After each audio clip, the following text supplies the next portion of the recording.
Buenos días, es un placer estar con ustedes esta tarde. Hace unos cuantos meses el año pasado viajé a la Universidad de Cedarville con el Dr. Moller, donde daría una charla. Él se registró en su habitación, yo en la mía, y mientras yo me estaba registrando, una señorita detrás del mostrador dijo: ¿qué se siente ser su aprendiz? Y le dije: buenísimo.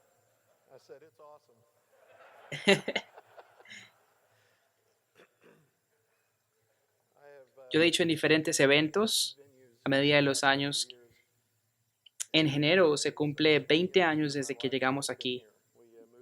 Nos mudamos en enero con nuestros dos hijos, Gunnar y Georgia, de 3 meses, y vinimos por la misma razón, y es que vimos la visión del Dr. Moller para la institución, y hoy, 20 años después, aún estamos por la misma razón. Me alegró que mi esposa Dana y mis 4 hijos estén aquí, pero sobre todo ella.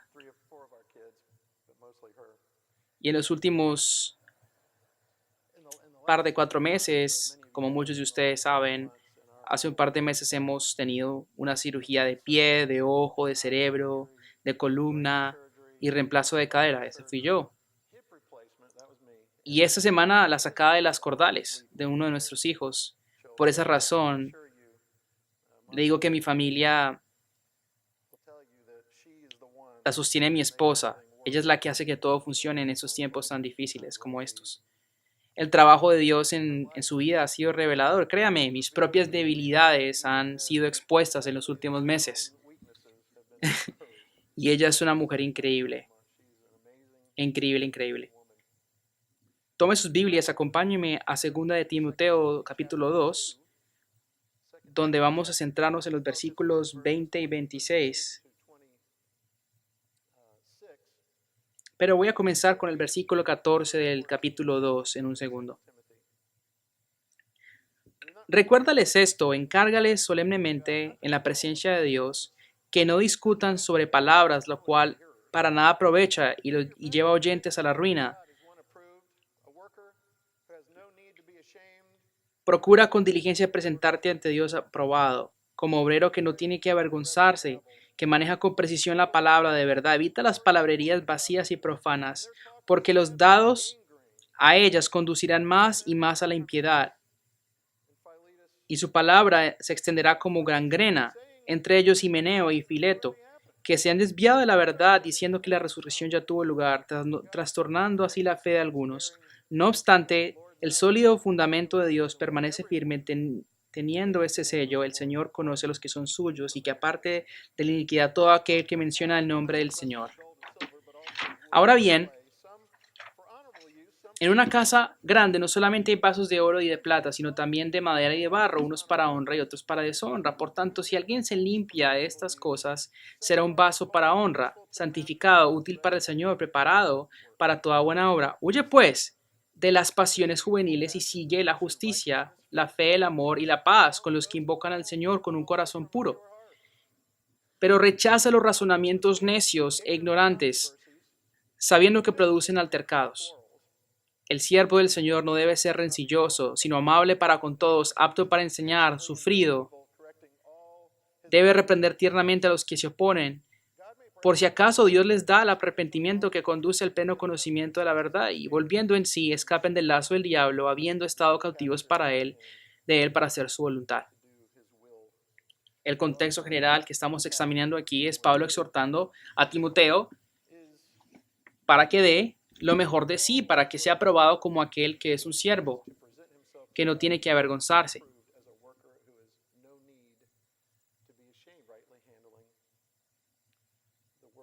También dice que en una casa hay 2 tipos de vasijas o de vasos, unos para usos de honra y otros para deshonra. Por tanto, si alguien se limpia de esas cosas, será un vaso para honra, santificado, útil para el Señor, preparado para toda buena obra. Entonces, ¿qué se requiere para ser una vasija de honra? Pablo nos dice: primero, huye de las pasiones juveniles. Pablo no está hablando solamente de las pasiones sensuales, aunque ellas estarían incluidas en esta exhortación particular. Pero creo que está atinando más a lo que yo llamo la tendencia juvenil a la inmadurez.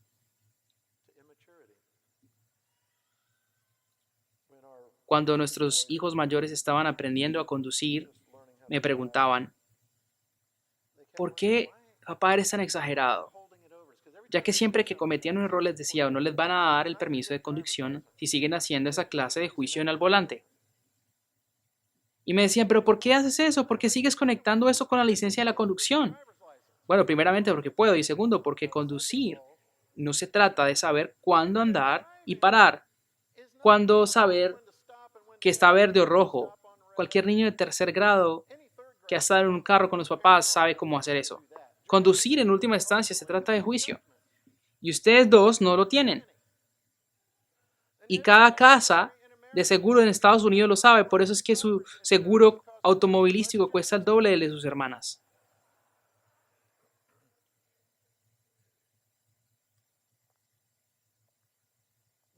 Las pasiones sensuales a las que Pablo insta a Timoteo a huir están conectadas a un simple juicio.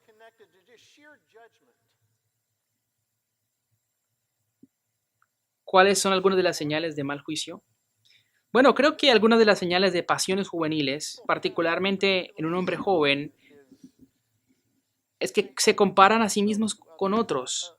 Un hombre joven que no está huyendo de las pasiones juveniles tiende a compararse bastante con otras personas. Suelen querer lo que las otras personas tienen. He estado en esta iglesia por 10 años con solo crecimiento moderado. En la otra iglesia, el otro chico apenas ha estado 2 años y está creciendo hartísimo. Él suele sentirse bloqueado por Dios en búsqueda de sus pasiones juveniles. Jesús habla de esto en Mateo 20. Jesús cuenta la parábola de los trabajadores en la viña. El dueño necesita trabajadores por los que sale temprano y los trabajadores que encuentra acuerda pagarles un denario. Los lleva a su tierra y luego sigue saliendo varias veces a la plaza del pueblo a diferentes horas del día. Incluso en la última parte del día, cuando solamente quedaba 1 hora restante de trabajo, los primeros trabajadores estuvieron trabajando ya todo un día por un denario, para luego el trabajador o el señor, el amo, trae a otros trabajadores y solamente había 1 hora restante de trabajo, por lo tanto hace algo inusual. Acuerda darles a los que trabajaron solo 1 hora la misma paga de los que trabajaron todo el día. Entonces las personas que trabajaron todo el día se enojaron con el dueño de la tierra, merecíamos más. No, ¿acaso nos acordamos una tarifa justa? Pues sí. ¿Acaso no tengo la discreción de hacer con mis cosas lo que quiero? ¿O acaso están celosos? Porque yo soy generoso.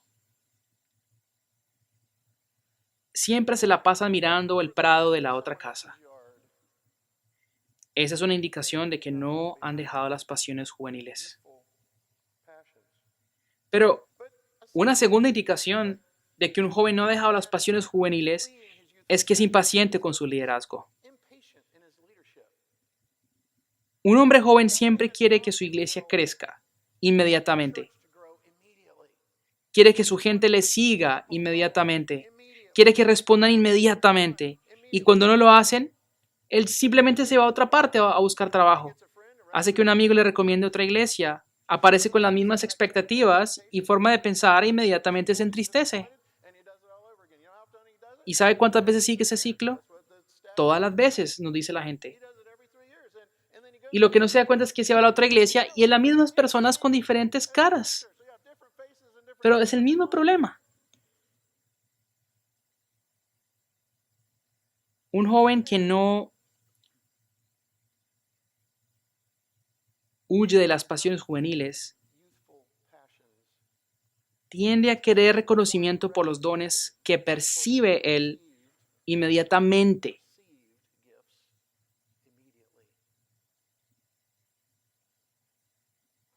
Su primer error es pensar que todo es dotado o que es dotado de maneras que realmente no lo es.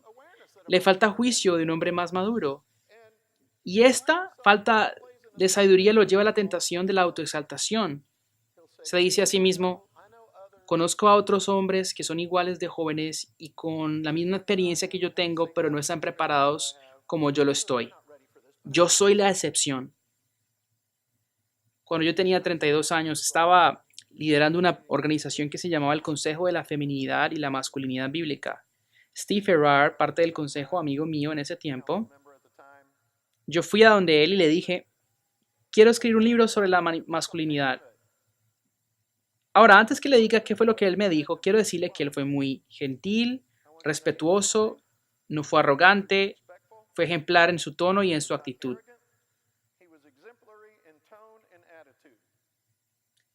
Le dije que quería escribir un libro sobre la masculinidad bíblica y eso fue lo que él me dijo. Randy, tienes 32 años, ¿cómo puedes hablar de ese tema que llenarías las páginas de ese libro? Bueno,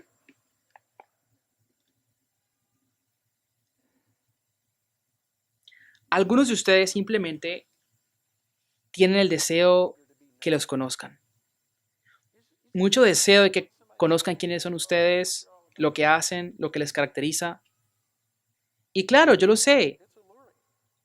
Sé que quieren meterse en el juego. Ven a otros hombres más maduros que ustedes en el juego y también quieren meterse en el juego. El problema es que cuando el entrenador te pone en el juego y te pone a guardar en tercera base, algunos de ustedes actúan como si acaban de hacer un triple play. No, amigo, estás ahí porque quieren que estés en tercera base, guardándola.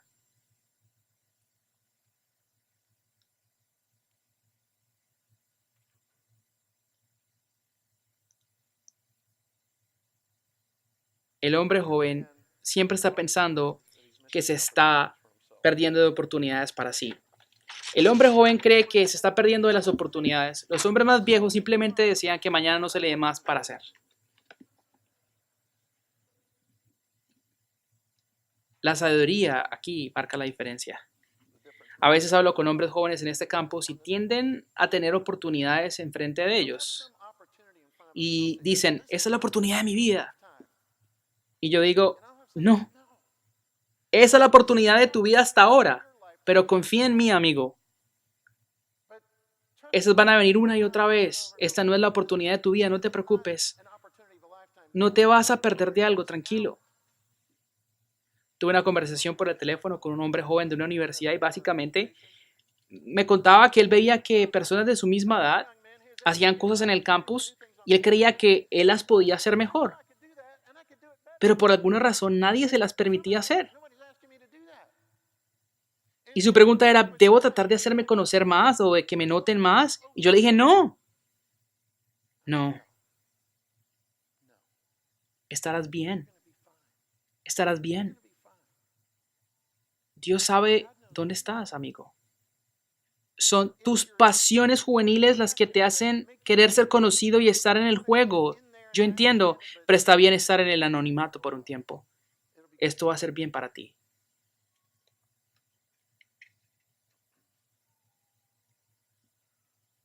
Pablo le dijo a Timoteo en la primera carta,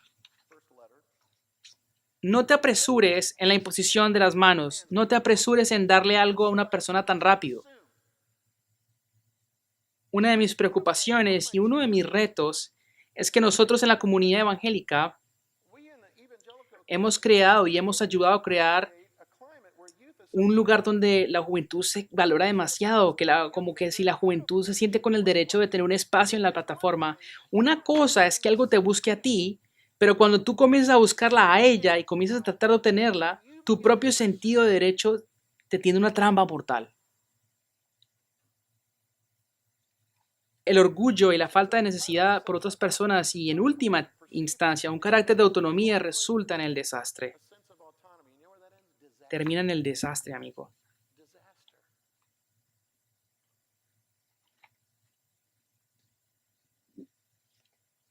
Pablo dice, no. Ten esta mentalidad. Ten esta mentalidad. Haya pues en ustedes esta actitud que hubo también en Cristo Jesús, el cual, aunque existía en forma de Dios, no consideró ser igual a Dios como algo que aferrarse, sino que se despojó a sí mismo, tomando forma de siervo, haciéndose semejante a los hombres y hallándose en forma de hombre, se humilló, haciéndose obediente hasta la muerte, Usted puede ver cuando un hombre joven está huyendo de las pasiones juveniles, cuando ve una actitud positiva hacia otras personas que son más adultas que él, cuando ve que no pone tanta atención en sí mismo, cuando ve que solo se gloría en el Señor y luego expresa la humildad para hacer esas tres cosas. ¿Sabe? Ser una vasija de honra requiere huir de ciertas cosas, pero también perseguir otras cosas. ¿Perseguir qué? La justicia, buen comportamiento. No cualquier buen comportamiento, sino obediencia en Cristo. Y perseguir la fe, el fruto del Espíritu. Perseguir el amor, fruto también. Y la fe y el amor van en conjunto con la justicia.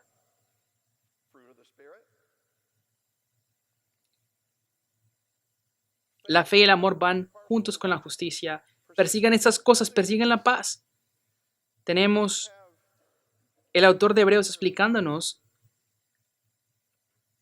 qué sucede cuando se persigue la paz y cómo sucede la paz. Por disciplina sabemos que Dios nos trata como sus hijos.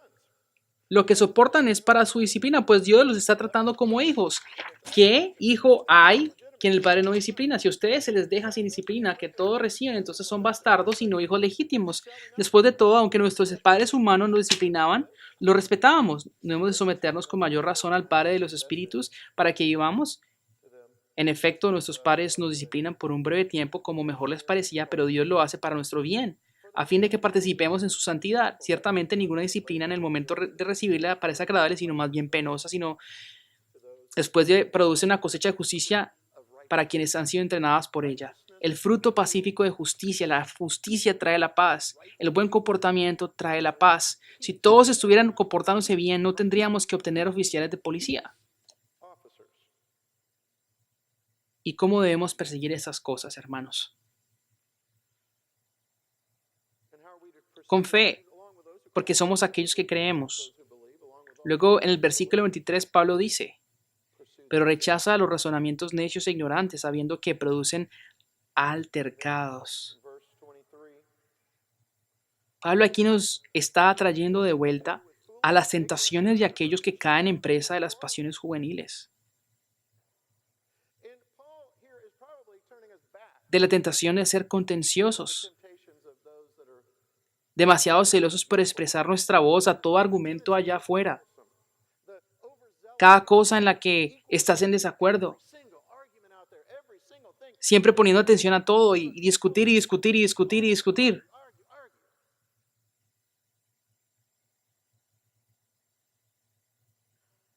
A veces en el celo de tu juventud quieres discutir todo, pero algunas son simplemente inútiles y completamente ignorantes.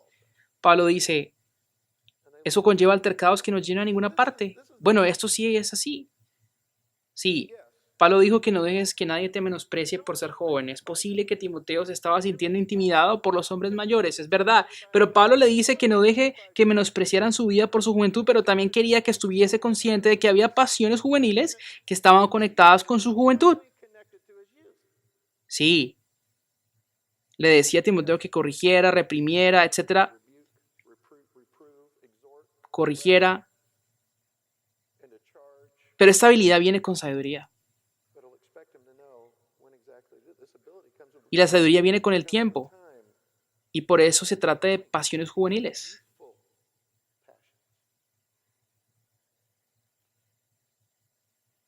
Por eso dice, el siervo de Dios no debe ser contencioso, pero amable con todos. A Timoteo le dice, dije antes que mi hogar ha estado caótico en los últimos días y meses, le he dicho al principio de este sermón. Y muy a menudo Dana, mi esposa, tiene que susurrarme el oído o decirme esas dos palabras, sea amable, sea amable.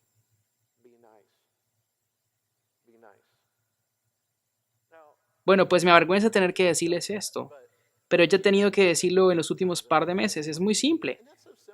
Sea amable, sea amable. Exhibe el fruto del Espíritu. Simplemente sea amable. ¿Conoce alguna persona que dice que es cristiana pero vive enfadada? ¿Se ha preguntado, acaso las personas empiezan a respirar profundo cuando me ven venir hacia ellas? O mejor, quizás tú mismo no lo ves, pero pregúntale a alguien más. ¿Sientes un poco de pereza cuando me ves? ¿Sientes una clase de instinto para evadirme cuando me ves venir hacia ti?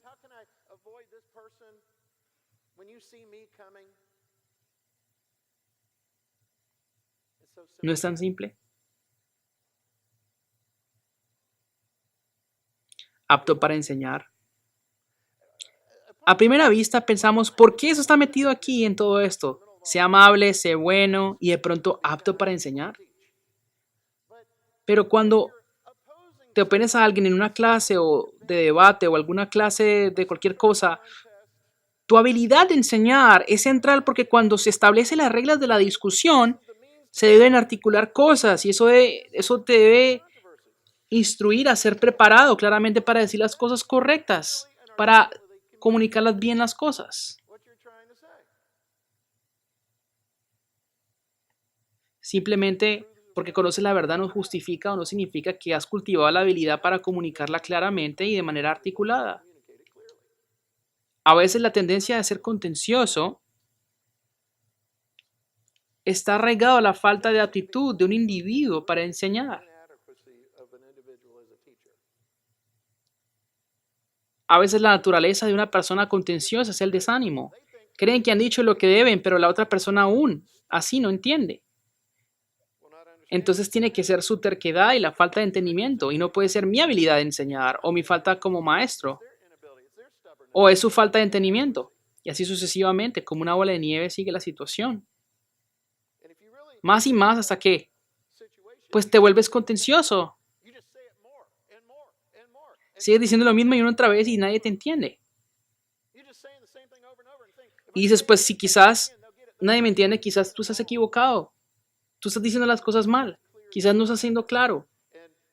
Y tienes una falta de actitud como maestro que te está causando ser contencioso. Debe ser sufrido. Una de las señales de la madurez y de huir de las pasiones juveniles es cómo manejas las cosas cuando te equivocas. ¿Cómo sufres en los momentos difíciles? Esa paciencia sufriendo el mal es demostrada, versículo 25, debe reprender tiernamente a los que se oponen. Note una vez más, como Pablo en sus epístolas insta a sus oyentes a exhibir el fruto del Espíritu. Exhibe el amor, la justicia, ten paciencia con todos, demuestra la bondad. Muy simple. Una y otra vez el fruto del Espíritu. Tu deseo de corregir no te exonera de demostrarles fruto del Espíritu.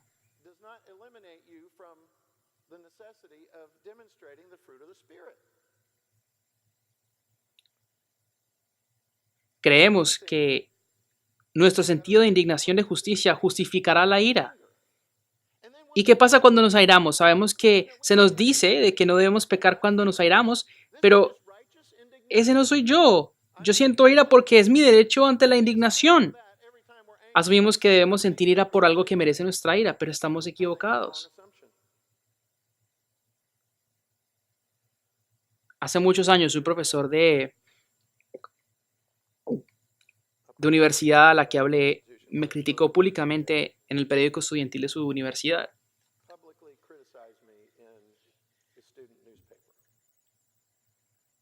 Y no fue la crítica, fue como hablaba bien de mí en persona cuando estaba allí.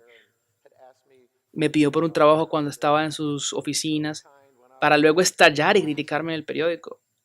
Y eso me enfadó. Y después le mandé una carta. Después le contaré lo que dije. Y simplemente estallé. Fue una obra maestra de mi parte. Tenía comentarios indirectos, prepotencia, sarcasmo increíble, ataques personales y luego rematado con veneno. Y no ese veneno para matarlo, sino un veneno para que nunca jamás se olvidara de mí. Imprimí la carta, 2 copias, una para enviarla y otra para mostrárselas a mis amigos. Y así fue que lo hice. Les dije, miren lo que le escribe este tipo. La leyeron y dijeron, wow, está muy buena. Si le hubieran leído ustedes, usted estaría pecaminosamente orgulloso de mí. Le hubiera gustado, a mí me encantó. Pero luego me escribió de vuelta. Claro. Y entre muchas palabras, lo que más me quedó fue esto. Me dijo, ¿me estás tratando de herir?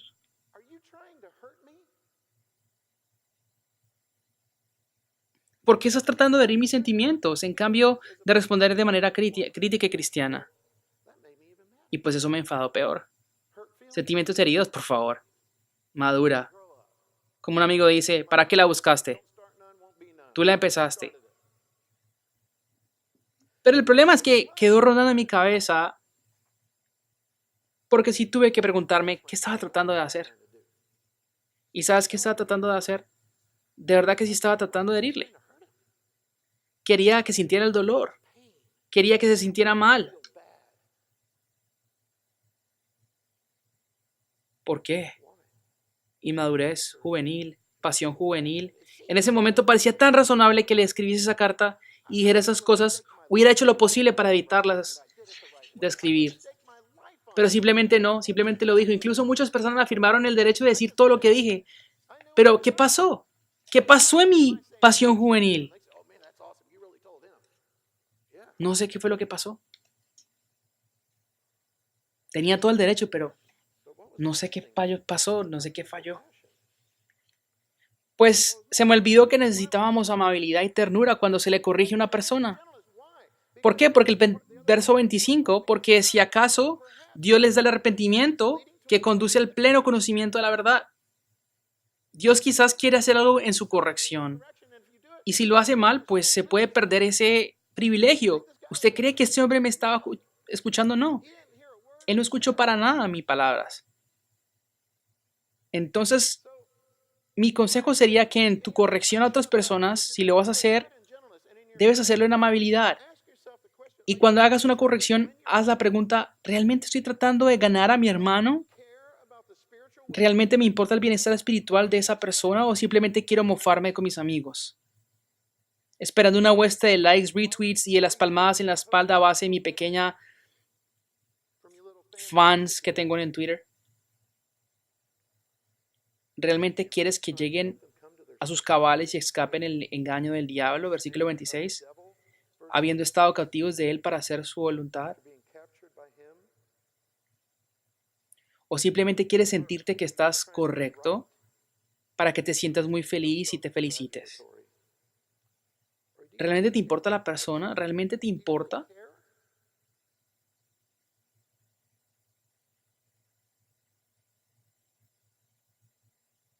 ¿Ven esto en el corazón de Dios a través de Pablo?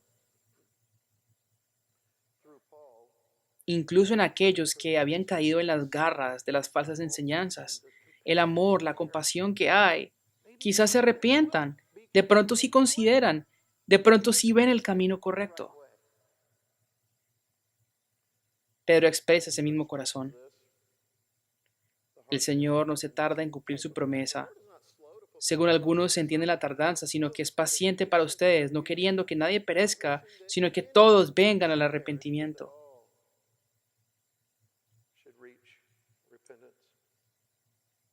No hay una fórmula para distinguir entre discusiones vanas y debates teológicos importantes. No pretendo conocer la diferencia entre las dos. Lo que sí sé es que entre más joven, lo menos propenso que eres para saber la distinción.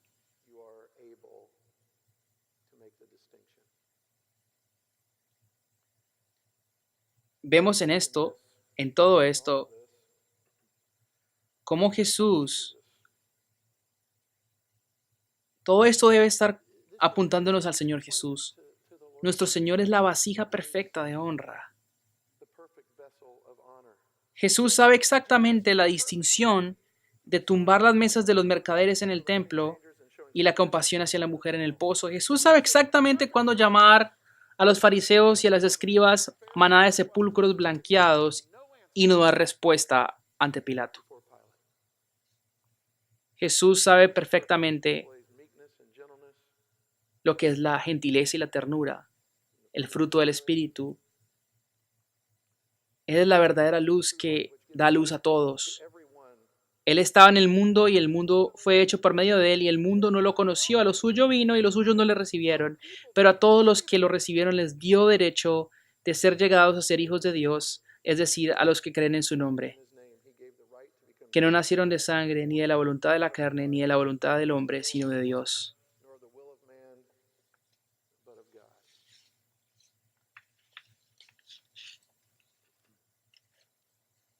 Pablo antes le dice a Timoteo, le dice esto: pero tú, hombre de Dios, huye de estas cosas y sigue la justicia, la piedad, la fe, el amor, la perseverancia y la amabilidad. Pelea la buena batalla de la fe, echa mano de la vida eterna, a la cual fuiste llamado y de la que hiciste buena profesión en presencia de muchos testigos. Te mando delante de Dios que dé vida a todas las cosas y Cristo Jesús que dio testimonio de la buena profesión delante de Poncio Pilato, que guardes el mandamiento sin mancha ni reproche hasta la manifestación de nuestro Señor Jesucristo, la cual manifestará a su debido tiempo el bienaventurado y único soberano Rey de Reyes y Señor de Señores, el único que tiene su inmortalidad y habita en la luz inaccesible, a quien ningún hombre ha visto ni puede ver.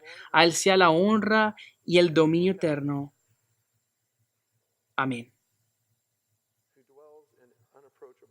A él sea la gloria y el dominio eterno. Amén. Sea Dios en Cristo que nos ayude, porque perseguimos la justicia para ser vasos de honra. Sea Dios agradado en Cristo vernos huir de las pasiones juveniles y perseguir la justicia, la fe, el amor, la paz. Oremos.